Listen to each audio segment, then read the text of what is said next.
Praise the lord. ಎಲ್ಲ ನಮ್ಮ ದೈವ ಭಕ್ತರುಗಳಿಗೆ ಮತ್ತೊಂದು ಆವರ್ತಿ ಮತ್ತೊಂದು ಸಂದೇಶದೊಡನೆ ನಿಮ್ಮ ಎದುರುಗಡೆ ಬರುವಂತ ಸೌಭಾಗ್ಯ ನಮ್ಮ ದೇವರು ಕೊಟ್ಟಿದೆ.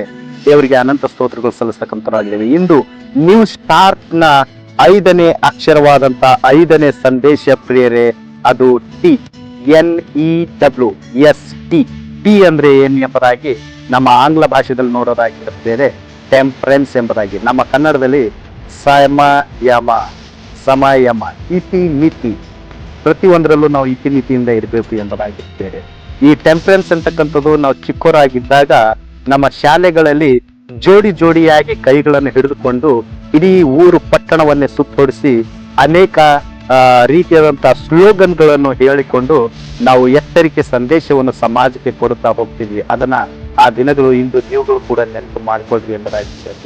ಈ ಟೆಂಪರೆನ್ಸ್ ಅಂದ್ರೆ ಏನು ಅಂತಂದ್ರೆ, ಇಂದು ಈ ಲೋಕದಲ್ಲಿ ಅನೇಕ ಜನರು ತಮ್ಮ ಬದುಕನ್ನೇ ಹಾಳು ಮಾಡ್ಕೊಳ್ತಕ್ಕಂಥವರಾಗಿದ್ದಾರೆ. ಅದು ಯಾವ ರೀತಿ ಹಾಳು ಅಂತಂದ್ರೆ ಪ್ರಿಯರೇ, ಸೇವಿಸಬಾರ್ದಾದಂತ ನಿಷೇಧಿಸಲ್ಪಟ್ಟಿರುವಂತಹ ಆಹಾರವನ್ನು ಸೇವಿಸಿ. ಅದು ಯಾವ ರೀತಿಯ ಆಹಾರ ಎಂಬುದಾಗಿ ನೋಡುವಾಗ, ನಿಕೋಟಿನ್ ಅನ್ನು ಉಳ್ತಕ್ಕಂಥ ಈ ಒಂದು ಚಾಯ್ ಪತ್ತಿ ಆಗಿರ್ಲಿ, ಕಾಫಿ ಆಗಿರ್ಲಿ, ಯಾವುದೇ ರೀತಿಯಾದಂತ ಡ್ರಗ್ಸ್ ಆಗಿರ್ಲಿ, ಅನೇಕ ರೀತಿಯಾದಂತ ವಿಷ ಪದಾರ್ಥಗಳನ್ನು, ಮತ್ತೆ ತಂಬಾಕು, ಗುಟ್ಕ, ಜರ್ದ, ಸಿಗರೇಟು ಕುಡಿಯೋದು, ಇದನ್ನೆಲ್ಲ ಈ ಲೋಕದಲ್ಲಿ ವಿಪರೀತವಾಗಿ ನಡೀತಕ್ಕಂಥದ್ದಾಗಿದೆ.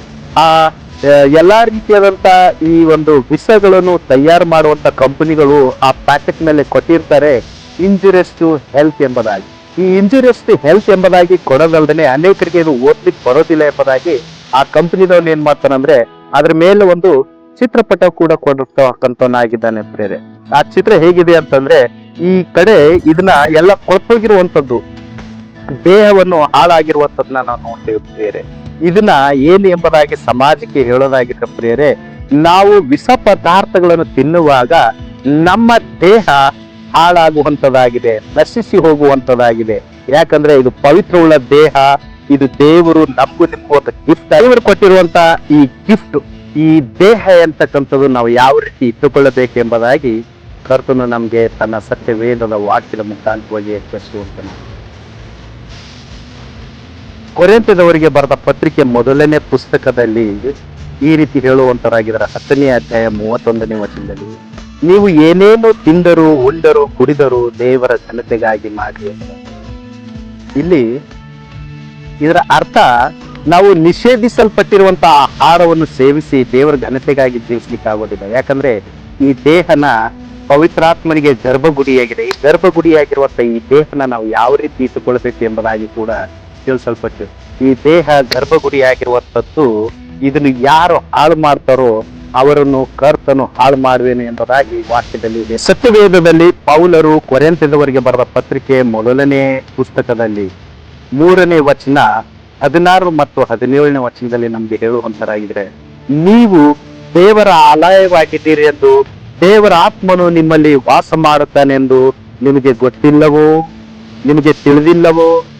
ಯಾವನಾದರೂ ದೇವರ ಆಲಯವನ್ನು ಕೆಡಿಸಿದರೆ ದೇವರು ಅವನನ್ನು ಕೆಡಿಸುವನು.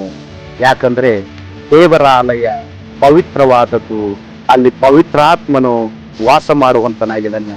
ಆ ದೇವರ ಆಲಯ ಯಾವುದು ಎಂಬುದಾಗಿ ನೋಡುವಾಗ ನಮ್ಮ ನಿಮ್ಮ ಈ ದೇಹವಾಗಿದೆ.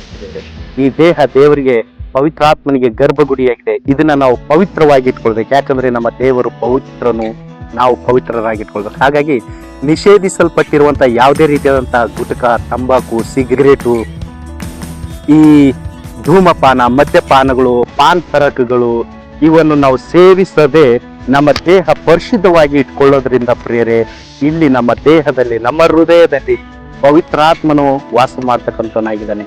ಇದನ್ನ ನಾವು ಬಹಳ ಸ್ವಚ್ಛವಾಗಿ, ಶುದ್ಧವಾಗಿ ಇಟ್ಕೊಂಡು ನಮ್ಮ ಕರ್ತನಿಗೆ ಇದನ್ನ ಸಮರ್ಪಣೆ ಮಾಡಬೇಕಾಗಿದೆ. ದಯವಿಟ್ಟು ಯಾರಾದರೂ ನಿಮ್ಮಲ್ಲಿ ಈ ಒಂದು ಧೂಮಪಾನ, ಮದ್ಯಪಾನ ಮಾಡುವಂತರಾಗಿದ್ದರೆ, ಯಾವುದೇ ರೀತಿಯಾದಂತ ನಿಷೇಧಿಸಲ್ಪಟ್ಟಿರುವಂತಹ ಈ ಒಂದು ಡ್ರಗ್ಸ್ ಗಳನ್ನು ತೆಗೆದುಕೊಳ್ಳೋದಾಗಿದ್ರೆ, ನಿಕೋಟಿನ್ ಸೇವಿಸುವವರಾಗಿದ್ರೆ, ದಯವಿಟ್ಟು ಇದನ್ನ ವಿಷಕಾರಿಕ, ಹಾನಿಕಾರಕವಾಗಿದೆ, ಇದನ್ನ ನೀವು ಹಿಂದೆ ಬಿಟ್ಟು ಬಿಡ್ರಿ, ತ್ಯಜಿಸಿ ಬಿಡ್ರಿ. ನೀವು ಶುದ್ಧವಾಗಿದ್ದು ಆರೋಗ್ಯದಿಂದ ದೃಢವಾಗಿ ಬಲ ಹೊಂದಿದವರಾಗಿ ಕರ್ತನಿಗೆ ಆಗಿ ಮೀಸಲಾಗಿದ್ದು, ಕರ್ತನು ನಿಮ್ಮಲ್ಲಿ ಇರುವ ಹಾಗೆ, ಆತನ ಪ್ರಭಾವ ನಿಮ್ಮಲ್ಲಿ ಪ್ರಜ್ವಲಿಸುವ ಹಾಗೆ ನೀವು ಇನ್ ಮುಂದೆ ಶುದ್ಧರಾಗಿ ಬಾಳ್ರಿ ಎಂಬುದಾಗಿ ಕರ್ತನಿಗೆ ಕೇಳಿಕೊಳ್ತಕ್ಕಂಥವರಾಗಿದ್ದೇವೆ. ಆಮೆನ್. Praise the lord.